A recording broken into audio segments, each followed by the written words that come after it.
Drama की starting में हम देखते हैं हमारे मेन लीड जैक को जो सिगरेट जला रहा था और एक क्लब में था, अपने दोस्तों के साथ पार्टी कर रहा था। उसी क्लब में हमारी फीमेल लीड जून भी थी और वह बहुत ज्यादा ड्रिंक कर रही थी क्योंकि कुछ देर पहले ही उसके हस्बैंड ने उसके ऊपर चीट किया था। वह जैसे ही अपने घर आई, उसने देखा अपने हस्बैंड को किसी और के साथ बेड पर। तब उसका हस्बैंड उसे कहने लगा कि अब जब तुमने मुझे देख ही लिया है, तब मैं तुम्हें सच बता दूं कि मैंने तुम पर चीट किया है। ये सारी बातें उसके दिमाग में चल रही थी। वह क्लब में खड़ी थी और वह ड्रिंक किए जा रही थी, रुक ही नहीं रही थी। जिसके बाद इधर हमारे हीरो अपने दोस्तों के साथ बैठकर क्लब में एंजॉय कर रहे थे और वह लोग बात कर रहे थे आपस में किसी लड़की के बारे में। ये बात हमारी हीरोइन सुन लेती है और वह हमारे हीरो के पास तुरंत पहुंच जाती है और उससे कहना शुरू कर देती है कि क्या मैं तुम्हें बदसूरत लगती हूँ, क्या तुम मुझे ऐसा कहना चाहते हो। बहुत ही ज्यादा नशे में होने के कारण वह जाकर हीरो की गोद में बैठ जाती है और फिर उससे सवाल करना शुरू कर देती है। हीरो जैसे जवाब देता है, नहीं मुझे ऐसा कुछ भी नहीं लगता। और उसे भी धीरे धीरे याद आने लग जाता है कि कैसे जून उसके स्कूल की क्रश हुआ करती थी। ये सारी बातें याद करके वह जून को सिर्फ और सिर्फ नामे जवाब दे रहा था। तभी जून तुरंत उसे किस कर लेती है और वहां पर बैठे लोग और हमारा हीरो भी शॉक हो जाता है। अब जिसके बाद हमें अगले दिन कोर्ट का सीन दिखाया जाता है, जहां पर जून अपने हस्बैंड से डिवोर्स लेने के लिए केस लड़ रही थी, लेकिन उसे केस की डेट जज बढ़ा देती है और उसकी हियरिंग अगले 1 साल बाद करने को कहती है, क्योंकि हमारी हीरोइन के पास पूरे सबूत नहीं थे कि सच में उसका हस्बैंड उस पर चीट कर रहा था। और इनफैक्ट उसके हस्बैंड ने एज अ लॉयर जैक को हायर किया था। यह बात देखकर जून को बहुत ही ज्यादा बुरा लगा और वह वहां पर रो रही थी। जब उसे पूछा गया कि तुम्हें कुछ कहना है अपनी डिफेंड में, तभी जून वहां पर चुप थी। और इधर हम लोगों को छोटा सा फ्लैशबैक दिखाया जाता है कि कल रात जून और जैक के बीच क्या हुआ था। जिसके बाद सीन प्रेजेंट में शिफ्ट होता है और जून सोचने लगती है कि जैक ने उसे पर्पसली प्रपोज किया जिससे कि वह उसका फायदा उठा पाए। और फिर वह कोर्ट में कुछ नहीं कहती और बाहर आकर एक जगह पर चुपचाप बैठ जाती है, जहां पर उसे जून का हस्बैंड उसके पास आता है और उससे कहना शुरू कर देता है कि अगर तुम ये केस वापस ले लेती तो हो सकता है कि मैं तुम्हारे पेरेंट्स की प्रॉपर्टी छोड़ दूं, लेकिन अगर तुम ऐसा नहीं करती हो तो मैं तुम्हारे पेरेंट्स की भी सारी प्रॉपर्टी छीन लूंगा। ये सारी बातें सुनकर जून को उस पर बहुत ही ज्यादा गुस्सा आता है और वह उस पर हाथ उठाने की जैसी कोशिश करती है, वह उसे रोक लेता है और कहना शुरू कर देता है, तुम एक हाउसवाइफ हो और वही रहोगी, इस बात को अपने दिमाग में बिठा लो। जिसके बाद वह वहां से चला जाता है और इधर जून वहीं पर बैठी रहती है। जिसके बाद वह अपने मन में सोचती रहती है कि जिस पावरफुल लॉयर की वह बात कर रहा है वह और कोई नहीं बल्कि जैक है। इन दोनों की प्लानिंग बहुत ही ज्यादा अच्छी थी मुझे नीचा दिखाने के लिए और ये लोग इसमें सक्सेसफुल भी हो गए। अब जैक ये सारी बातें सुन लेता है और जून फिर वहां से उठकर वॉशरूम चली जाती है।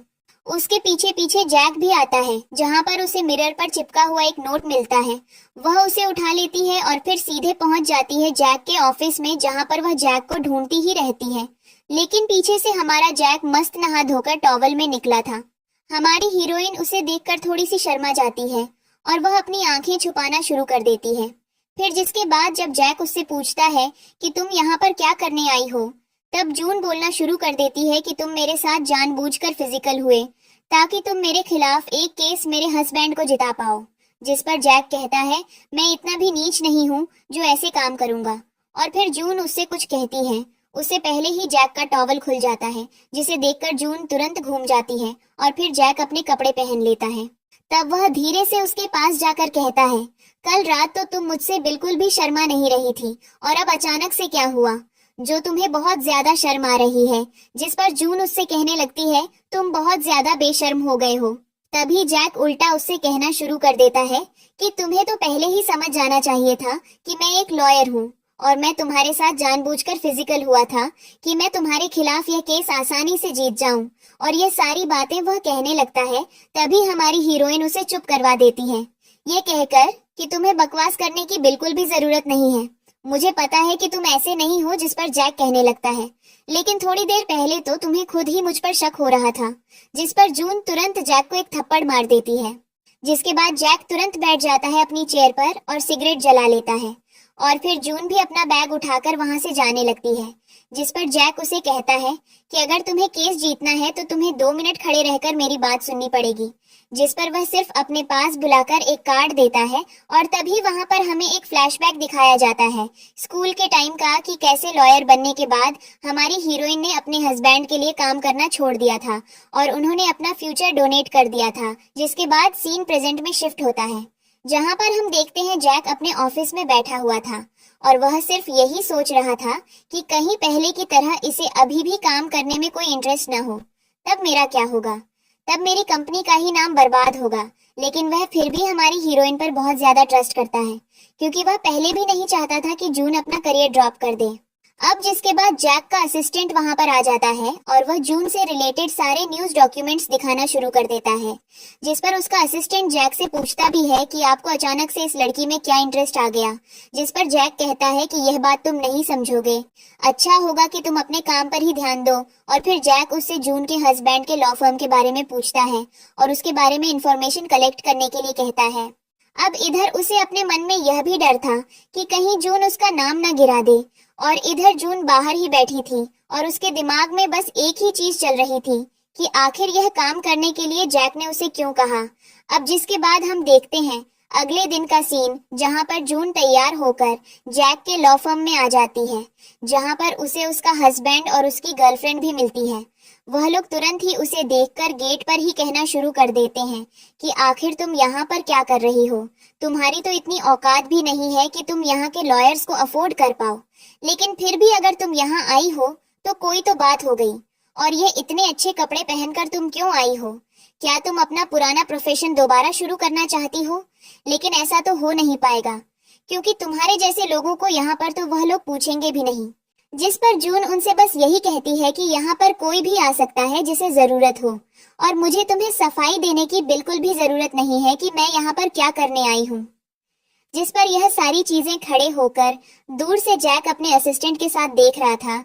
उसका असिस्टेंट जैक से पूछता भी है कि क्या मैं इन दोनों को बाहर फेंक दूं, जिस पर जैक उसे मना कर देता है और कहना लगाता है कि उसे अपनी लड़ाई तो खुद ही लड़नी होगी।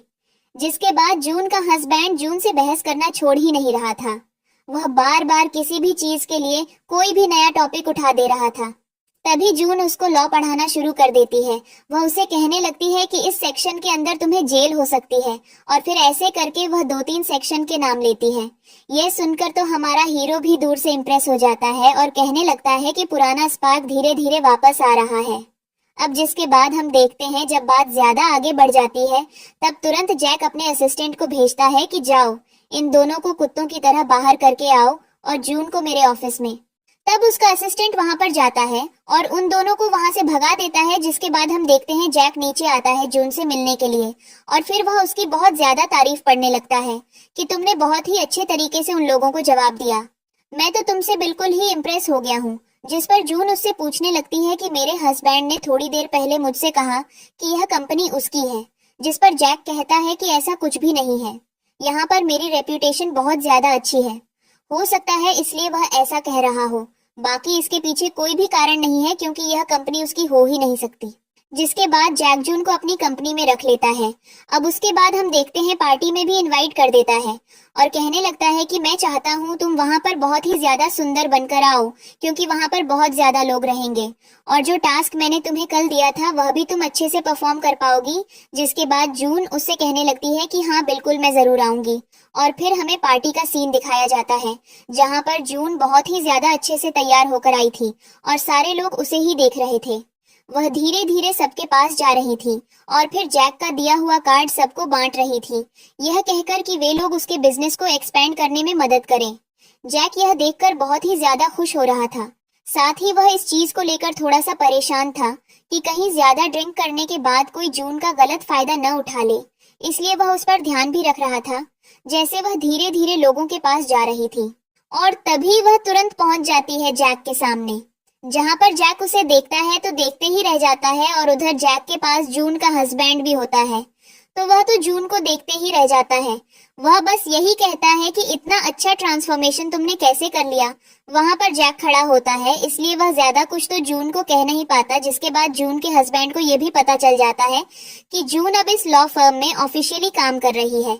ये न्यूज सुनकर तो वह बहुत ही ज्यादा शॉक हो जाता है और फिर वह पूछना शुरू कर देता है जून से कि आखिरकार तुम्हें एंट्री मिली कैसे, जिस पर जून कहने लगती है कि मेहनत से सब कुछ हो जाता है, तुम लोगों की तरह खड़े होकर अगर मैं बकवास करूंगी तो शायद मेरे साथ भी कुछ ना हो। ये सुनकर जैक बहुत ज्यादा हंसता है। अब जिसके बाद हम देखते हैं इधर जून का हस्बैंड कुछ प्लान बनाता है अपनी गर्लफ्रेंड के साथ और फिर उसकी गर्लफ्रेंड पहुंच जाती है एक आदमी के पास और उससे कहने लगती है कि मैं तुम्हें पैसे दूंगी और तुम्हें जून के साथ कुछ गलत करना है, जिस पर वह आदमी भी तैयार हो जाता है। फिर यह दोनों चीयर्स करते हैं। इधर हम देखते हैं जून सारे लोगों के पास धीरे धीरे जा रही थी और सबके साथ ड्रिंक भी कर रही थी और साथ ही में जो जैक ने काम दिया था उसे वह भी कर रही थी। तभी जैक का असिस्टेंट एक बार उससे पूछता भी है कि क्या मैं उसे जाकर रोक दूं, जिस पर जैक कहता है नहीं ऐसा मत करो क्योंकि सोशल इंटरेक्शन भी बहुत ज्यादा जरूरी होती है। अब जिसके बाद हम देखते हैं जून बहुत ही ज्यादा ड्रिंक कर लेती है, उसे ढंग से चला भी नहीं जा रहा था और फिर इधर उसका हस्बैंड उस आदमी को पैसे दे देता है और उसे जून के पीछे लगा देता है। अब जिसके बाद हम देखते हैं जून कहीं चली गई थी और बहुत देर से पार्टी में नहीं दिख रही थी, इसलिए जैक को बहुत ज्यादा टेंशन हो जाती है। वह उसे ढूंढने के लिए निकल जाता है। इधर हम देखते हैं जिस आदमी को जून के हस्बैंड ने रखा था, जून को तंग करने के लिए वह वहां पर आ जाता है और जून के साथ बदतमीजी करने लग जाता है। इधर हम देखते हैं कि जैक जून को ढूंढ रहा था लेकिन वह उसे मिल नहीं रही थी। तभी जून अपने आप को सेकंड फ्लोर के वॉशरूम में जाकर बंद कर देती है और जो आदमी जून के पीछे था वह वॉशरूम के बाहर ही खड़ा था और बार बार दरवाजा नॉक कर रहा था और बार बार उसे गालियां देकर एक ही चीज कह रहा था कि गेट खोलो। इधर जून वॉशरूम से जैक को फोन करके बता देती है कि वह कहाँ पर है और तभी जैक वहां पर पहुंच जाता है। जैक को देखकर वह आदमी वहां से भाग जाता है और नीचे हम देखते हैं जून का हस्बैंड सारे लोगों को एक जगह इकट्ठा करके पहले तो ग्रीट करता है और फिर अपनी अच्छाइयां सबको बताना शुरू कर देता है और लॉ फर्म के बारे में भी सबको बताना शुरू कर देता है। जिसके बाद इधर जैसे ही जैक वॉशरूम के अंदर जाता है तो जून उसे हक करके रोना शुरू कर देती है कि प्लीज मुझे छोड़कर मत जाओ क्योंकि मुझे तुम्हारे बिना यहाँ पर बहुत ज्यादा डर लग रहा है। जिस पर जैक कहता है तुम्हें डरने की बिल्कुल भी जरूरत नहीं है क्योंकि अब मैं तुम्हारे साथ हूँ। तभी जून उसके पास आना शुरू कर देती है और उन दोनों के बीच में किस हो जाता है और इधर जून का हस्बैंड सारे लोगों को लेकर वहां पर पहुंच जाता है और कहने लग जाता है कि अंदर जून आप लोगों को दिखेगी अपनी असलियत के साथ। तभी वह लोग सब मिलकर वॉशरूम का दरवाजा नॉक करना शुरू कर देते और कहने लगते हैं कि बाहर आओ, तुम अंदर क्या कर रही हो, किसके साथ हो, अपना असली चेहरा सबके सामने दिखाओ। लेकिन तभी वहां पर जैक का असिस्टेंट आ जाता है और वह सबसे कहना शुरू कर देता है कि तुम लोग यहाँ पर क्या कर रहे हो, मैं तुम्हें अंदर नहीं जाने दूंगा क्योंकि अंदर मेरे सर हैं। जिस पर वहां खड़े सारे लोग कहना शुरू कर देते हैं जून के हस्बैंड से कि तुमने हमें एक गलत इन्फॉर्मेशन कैसे दी, अगर अंदर वहां पर जैक है फिर तो दिक्कत वाली कोई बात नहीं है।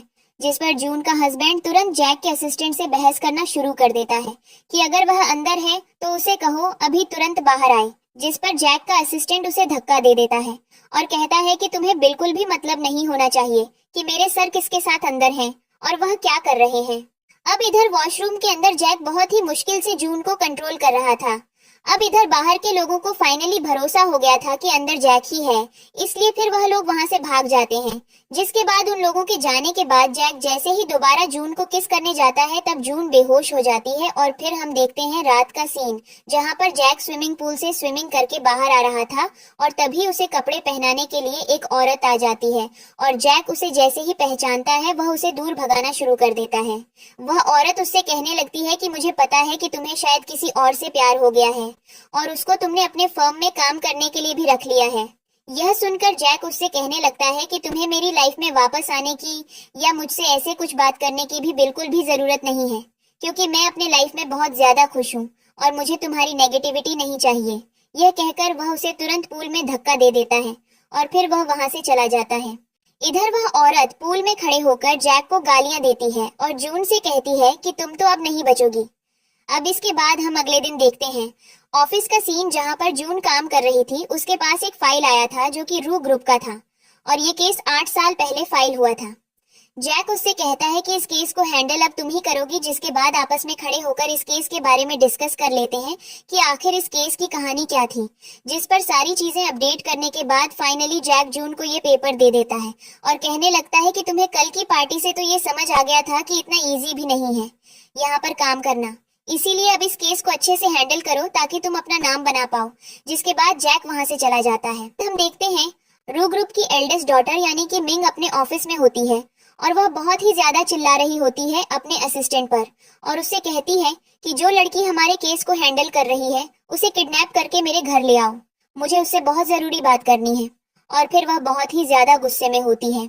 जिसके बाद हम देखते हैं हमारी हीरोइन यानी जून ऑफिस से काम करके बाहर आती है कि कुछ लोग आते हैं उसे किडनैप करके अपने साथ ले जाते हैं।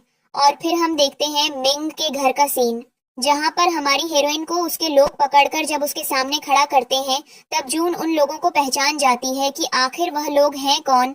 जिस पर मिंग उससे कहना शुरू कर देती है कि तुम्हें इस केस को नहीं हैंडल करना चाहिए क्योंकि ये तुम्हारे लिए बहुत डेंजरस हो सकता है और तुम्हारे करियर के लिए भी।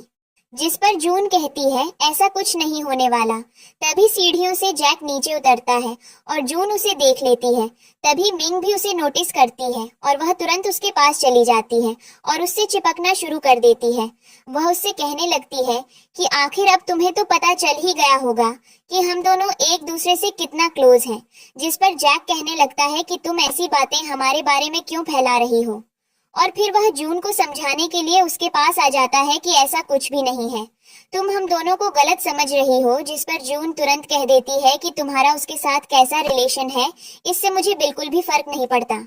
तभी जैक उससे कहता है कि ठीक है मेरे साथ रूम में चलो, मैं तुम्हें समझाता हूँ। जैसे ही वह जाने लगता है कि तभी मिंग उसे रोक लेती है और जून का हस्बैंड भी वहां पर आ जाता है। और फिर वह जून से कहना शुरू कर देता है कि क्या तुम सच में इसके लायक हो जिसके साथ तुम हाथ पकड़कर खड़ी हो। और फिर वह जैक की तरफ देखता है और फिर वह जून की बहुत ही ज्यादा बेइज्जती करना शुरू कर देता है। वह कहने लग जाता है कि तुम एक हाउसवाइफ हो और तुम्हें उसी की तरह रहना चाहिए। पता नहीं क्यों तुम इतने बड़े ग्रुप का केस लेकर अपने आप को क्या प्रूफ करना चाहती हो। मैंने हमेशा से तुम्हें हाउसवाइफ की तरह ही रखा है तो तुम्हें अभी भी वैसे ही रहना चाहिए, न कि दूसरों के मैटर में घुसना चाहिए। जिस पर जून को बहुत ही ज्यादा गुस्सा आता है। वह हाथ उठाना चाहती थी लेकिन जैक उसे रोक लेता है और फिर उससे कहने लग जाता है कि लॉयर को लॉयर की तरह सोचना चाहिए और वैसा ही करना चाहिए। लेकिन तभी भी जून का हस्बैंड रुक नहीं रहा था। तभी जैक उस पर जैसे ही हाथ उठाने जाता है कि बीच में मिंग आ जाती है और वह कहने लगती है कि तुम अपनी सच्चाई सबके सामने लेकर मत आओ। और यह कहकर वह फिर अपने आदमियों को बुलाकर जून के हस्बैंड को उस घर से बाहर फेंक देती है। जिसके बाद हम देखते हैं जैक मिंग को अपने रूम में लेकर आ जाता है और फिर उन दोनों के बीच बहुत सारी बातें होती हैं। इधर बाहर खड़ी होकर जून भी उन लोगों की बातें सुन रही थी। अंदर मिंग जैक पर बहुत ही ज्यादा चिल्ला रही थी और उससे यही कह रही थी कि अगर तुम लॉयर नहीं होते तो आज तुम मेरे साथ काम कर पाते।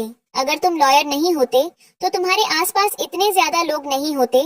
जिस पर तुरंत ही जून उस रूम में एंटर करती है और कहने लग जाती है कि तुम्हें क्या प्रॉब्लम है। अगर जैक लॉयर है तो वह लॉयर होकर बहुत ही ज्यादा खुश है और वह उसके सामने उसका स्टैंड ले लेती है बहुत ही स्ट्रांगली। और फिर मिंग को बहुत ज्यादा सुनाकर जैक को लेकर वहां से चली जाती है। जैक यहाँ पर जून से बहुत ही ज्यादा इम्प्रेस हो जाता है। जिसके बाद हम देखते हैं वह उसे अपने रूम की तरफ जैसे ही लेकर जा रहा था लेकिन जून जाती नहीं है, बल्कि रास्ते में ही उसे रोककर कहने लग जाती है कि मैं तुम्हारे साथ नहीं जाऊंगी क्योंकि जो तुमने मुझे काम दिया था उस पर मुझे इन्वेस्टिगेट करना बाकी है। और वह जैसे ही यह सब कहकर वहां से जाने लगती है कि तभी उन दोनों के बीच में दोबारा किस हो जाता है।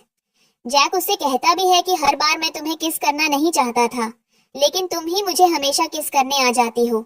जिस पर जून बहुत ही ज्यादा शर्मा जाती है और फिर वह जैक से भागकर उसके घर के बाहर ही आकर सांस लेती है। अब जिसके बाद हम देखते हैं इधर जैक जून के बारे में ही सोच रहा था और उसे सोच सोच कर खुश हो रहा था।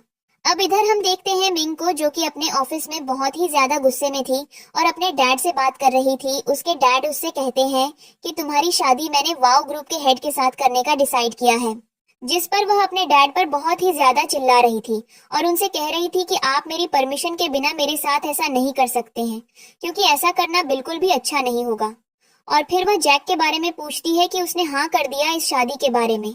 जिस पर उसके डैड बताते हैं उसने सिर्फ हाँ ही नहीं किया बल्कि इस शादी का प्रपोजल वही हमारे फैमिली के लिए लेकर आया है। यह सुनकर तो वह और भी ज्यादा गुस्से में आ जाती और अपने डैड का फोन काट देती है। जिसके बाद वह अपने मन में सिर्फ एक ही चीज सोचती है कि उसको कुछ भी करके जून से इस चीज का बदला तो लेना ही पड़ेगा।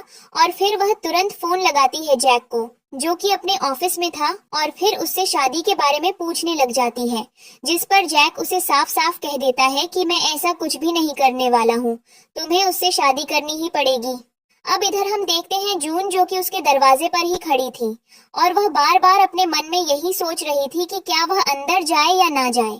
उसे बात भी करनी थी लेकिन बात कर भी नहीं पा रही थी, क्योंकि उसे कुछ चीजों को लेकर बहुत ही ज्यादा शर्म आ रही थी। अब अंदर मिंग जैक को बहुत ही ज्यादा सुना रही थी कि तुम तो खुद शादी करना चाहते हो, एक बहुत ही अच्छी लड़की से जो कि एक डिवोर्स वुमन है लेकिन फिर भी बहुत अच्छी दिखती है, और मैं क्या तुम्हारे चक्कर में अपना फ्यूचर बर्बाद कर लूं, एक बूढ़े से शादी करके। जिस पर जैक उसे कोई भी जवाब नहीं देता, बस यही कहता है कि मैंने तुमसे पहले भी वार्न किया था कि मेरी चीजों को मत छूना, वरना तुम्हें बहुत ज्यादा भारी पड़ेगा, लेकिन तुम पहले भी मेरी बात नहीं मानी, इसलिए आज तुम्हारे साथ यह सब हो रहा है। अब इसके बाद जैक भी इधर से फोन कट कर देता है और फिर इधर हम देखते हैं जून को, जो कि उसके दरवाजे पर ही खड़ी थी, लेकिन अंदर जाने की उसमें हिम्मत नहीं हो रही थी।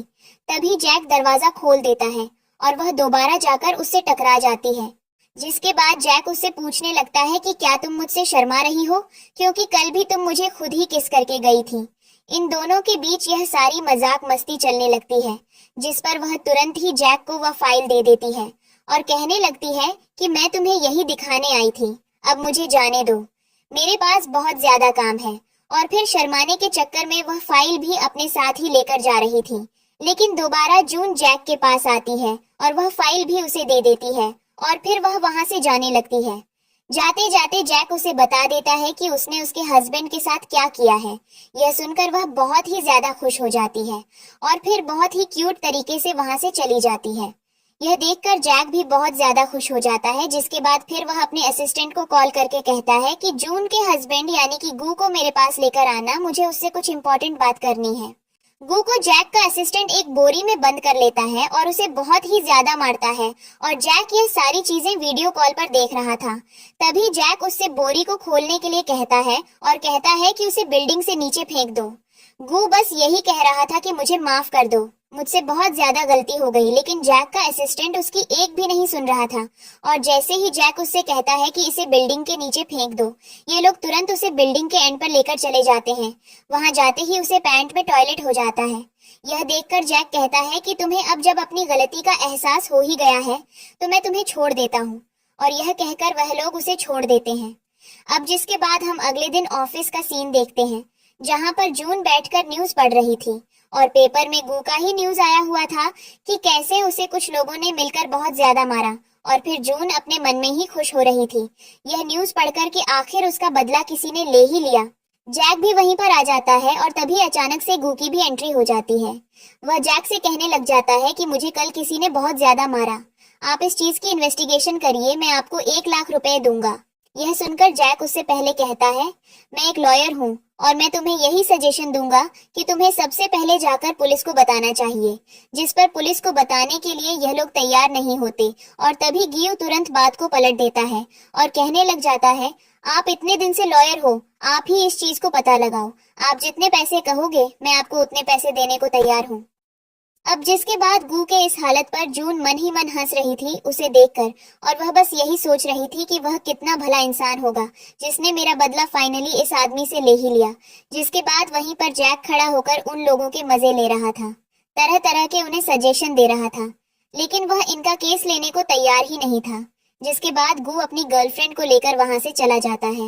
यहाँ ये दोनों बहुत ही ज्यादा हंसते हैं, और फिर जब जैक अपने ऑफिस में जा रहा था तभी जून उसे रोक लेती है और कहती है कि ये बातें तो मुझे पहले से ही पता थी कि ऐसा होने वाला है। जिस पर मजाक में कहता है कि हाँ हाँ तुम तो भगवान हो, तुम्हें तो सारी चीजें पहले से ही पता रहती हैं। और फिर वह अपने ऑफिस के बाहर आ जाता है, जहाँ पर उसके डैड उसे कॉल करते हैं और कहने लगते हैं कि तुम अगर लिन फैमिली की सबसे बड़ी बेटी से शादी कर लोगे तो हमारी कंपनी के लिए बहुत ही ज्यादा फायदा होगा। अब इधर सीन तुरंत शिफ्ट हो जाता है और हम देखते हैं जैक अपने घर पर होता है, और जैसे ही वह सीढ़ियों से नीचे आ रहा होता है तभी उसे उसकी बहन यानी कि मिंग रोक लेती है और कहने लगती है कि तुम आखिर मान कैसे गए मेरी शादी के लिए। जिस पर जैक उससे कहता है कि तुम पागल हो गई हो हमारे फायदे के लिए। अगर हमारे डैड कह रहे हैं कि हमें शादी कर लेनी चाहिए तो इसमें बुराई क्या है। जिस पर मिंग कहने लगती है तो तुम क्यों नहीं शादी कर लेते लिन फैमिली की सबसे बड़ी बेटी से। जिस पर जैक कहता है तुम्हें क्या लगा मैं डैड को मना कर दूंगा, मैंने ऐसा कुछ भी नहीं किया है। जिसके बाद हमें एक फ्लैशबैक दिखाया जाता है जहां पर जैक अपने डैड से जब बात कर रहा था और उसके डैड ने जब उससे कहा कि हमारे बिजनेस के लिए ये प्रॉफिटेबल होगा कि तुम लिन फैमिली की सबसे बड़ी बेटी से शादी कर लो, तो वह तुरंत मान जाता है और कहने लगता है कि हाँ मैं इस चीज के लिए तैयार हूँ, क्योंकि प्रॉफिट मेरे लिए सबसे ज्यादा इम्पोर्टेंट है और मेरा बिजनेस सबसे ज्यादा इम्पोर्टेंट है। जिसके बाद सीन प्रेजेंट में शिफ्ट होता है जहां पर ये बात पता चलते ही मिंग बहुत ही ज्यादा चिढ़ जाती है और कहना शुरू कर देती है कि अगर तुम्हें प्रॉफिट चाहिए तो तुम मेरी लाइफ बर्बाद करने के लिए क्यों यहाँ पर लगे हुए हो, और अगर ऐसी ही बात है तुम चाहते हो कि मैं भी उस बुजुर्ग से शादी कर लूं तो तुम्हें भी फिर आज मेरे साथ उससे मिलने चलना होगा जहाँ पर लिन फैमिली की सबसे बड़ी बेटी भी रहेगी। अब इधर मिंग उसे कहने लगती है कि तुम तो साथ में जून को भी डेट कर रहे हो, अगर ये बात उसे पता लगेगी तब उसे कैसा फील होगा। जिस पर जैक कहता है मैं उसे पता ही नहीं लगने दूंगा। जिस पर मिंग कहती है मैं ही बता दूंगी। जिस पर जैक उसका गला दबा देता है और कहने लगता है कि अगर तुमने ऐसा करने की भी कोशिश की तो मैं तुम्हें जिंदा नहीं छोड़ूंगा, तुम्हें ये बात बहुत अच्छे से पता होनी चाहिए। और फिर वह वहां से चला जाता है और मिंग पीछे से चिल्लाती ही रह जाती है। अब हमें ऑफिस का सीन दिखाया जाता है जहां पर जून बहुत ज्यादा मेहनत से काम कर रही थी और सारा काम बहुत ही अच्छे से संभाल रही थी। वहां पर जैक का असिस्टेंट आता है और वह जून को देखकर बहुत ही ज्यादा इम्प्रेस हो जाता है और कहने लगता है कि आखिर तुम कितने दिनों से ये लॉ फर्म चला रही हो, ऐसा लगता है जैसे तुम बहुत ही ज्यादा एक्सपीरियंस हो। तभी वहां पर जैक आ जाता है और उसे देखकर उसका असिस्टेंट वहां से चला जाता है। जैक उसे काम करता हुआ देखकर बहुत ही ज्यादा खुश हो जाता है। जिसके बाद फिर वह उससे मिलके अपने ऑफिस में जब जा रहा था तभी जून उसे बताती है कि तुम्हारा अपॉइंटमेंट एक क्लाइंट के साथ मैंने फिक्स कर दिया है। ये सुनकर जैक अपने मन में सोचता है कि आज तो मेरा ऑलरेडी अपॉइंटमेंट है लिन फैमिली के साथ और मैं वहां पर शादी की बात करने जा रहा हूँ। अगर ये बातें इसे पता चल गई तो मेरे लिए बहुत ही बुरा हो जाएगा, तो अगर मैं इसका बॉस हूँ तो मुझे इसे सारी चीजें तो बतानी ही नहीं चाहिए। और फिर ये सारी बातें वह अपने मन में सोचकर मुंह घुमा लेता है और बिना कुछ जवाब दिए जून को वहां से चला जाता है। जिस पर जून अपने मन में सोचती है कि तुम हमेशा मुझसे मुंह बनाकर ही रहोगे, ये मुझे बहुत अच्छे से पता है। अब इधर हम देखते हैं जैकलिन फैमिली के पास पहुंच जाता है लंच करने के लिए, जहां पर वह उनकी एल्डेस्ट डॉटर से मिलता है जिसका नाम रॉन्ग होता है। वह जैक को देखकर बहुत ही ज्यादा इम्प्रेस हो जाती है और जैक भी उस पर अपना जादू चलाना धीरे धीरे शुरू कर देता है। वह उसके पास जाकर बैठता है और उसकी फैमिली को अच्छे तरीके से डील करता है और वहां पर मिंग भी होती है और वह जैक का इस नेचर को देखकर बहुत ही ज्यादा शॉक हो जाती है और इधर रॉन्ग जैक से बहुत ही ज्यादा इम्प्रेस हो जाती है। जिसके बाद हम देखते हैं लंच सर्व करने के लिए जब वहां पर एक वेटर आती है, वह रॉन्ग के ऊपर गलती से सूप गिरा देती है जिसे साफ करता है जैक, और ये तो रॉन्ग को बहुत ज्यादा ही पसंद आ जाता है। और फिर उन लोगों के बीच बातें होती हैं जिस पर मिंग उनसे कहना शुरू कर देती है कि तुम्हें तो अपनी बेटी को इतना भी डेलिकेट बनाकर नहीं रखना चाहिए था जितनी डेलिकेट वह है। जिस पर रॉन्ग के डैड खड़े होते हैं और कहना शुरू कर देते हैं कि तुम्हें इन चीजों के बीच में बोलने की बिल्कुल भी जरूरत नहीं है, क्योंकि मैंने अपनी बेटी को कैसे पाला है ये मुझे बहुत अच्छे से पता है। जिस पर मिंग उनसे बहस करना बंद नहीं करती, वह उल्टा कहने लग जाती है कि तुम्हारी बेटी को तो जरा भी संस्कार नहीं है, वह कैसे बिहेव कर रही है। हम लोगों के सामने ही वह जैक से बहुत ज्यादा चिपक रही है। ये बात सुनते ही रॉन्ग के डैड को और भी ज्यादा गुस्सा आ जाता है और वह तुरंत ही मिंग को एक थप्पड़ मार देते हैं और कहते हैं आज के बाद मेरी बेटी के बारे में कुछ भी मत कहना। जिसके बाद मिंग उठती है और चिल्लाना शुरू कर देती है कि तुम्हारी हिम्मत कैसे हुई मुझ पर हाथ उठाने की, और ये सब कहकर वह वहां से चली जाती है। जिसके बाद रॉन्ग बहुत ही ज्यादा उदास हो जाती है, लेकिन जैक उसका बहुत अच्छे से ध्यान रखता है। अब जिसके बाद हम देखते हैं मिंग गुस्से में नीचे आ जाती है और जून को देख लेती है और वह अपने मन में यही सोचती है कि जो मैं करना चाहती थी वह आज फाइनली हो जाएगा और ये अपने आंखों से देख ही लेगी। अब ये सब कहकर वह वहां से चली जाती है। इधर हम जून को देखते हैं जो कि जैक को बार बार फोन लगा रही थी, क्योंकि उसके असिस्टेंट ने उसे पेपर्स दिए थे जैक से साइन करवाने के लिए, वह अभी तक नहीं हुए थे। अब जिसके थोड़ी देर बाद ही जैक, रॉन्ग और उसकी फैमिली सब नीचे उतरते हैं। रॉन्ग जैक को बहुत ही अच्छे तरीके से बाय बोलती है और फिर अपने फैमिली के साथ चली जाती है। इधर जैसे ही जून जैक को देखती है, वह उसके पास आ जाती है और उसे पेपर्स दे देती है, ये कहकर कि तुम्हें इस पर साइन करने की जरूरत है। जैक पेपर्स खोलता है और साइन करना शुरू कर देता है। तभी वहां पर रॉन्ग आ जाती है और जैक से चिपकना शुरू कर देती है। वह कहती है जैक से कि ये लड़की कौन है और ये तुम्हारे पास क्या कर रही है, जिस पर जून को वहां पर अच्छा नहीं लग रहा था।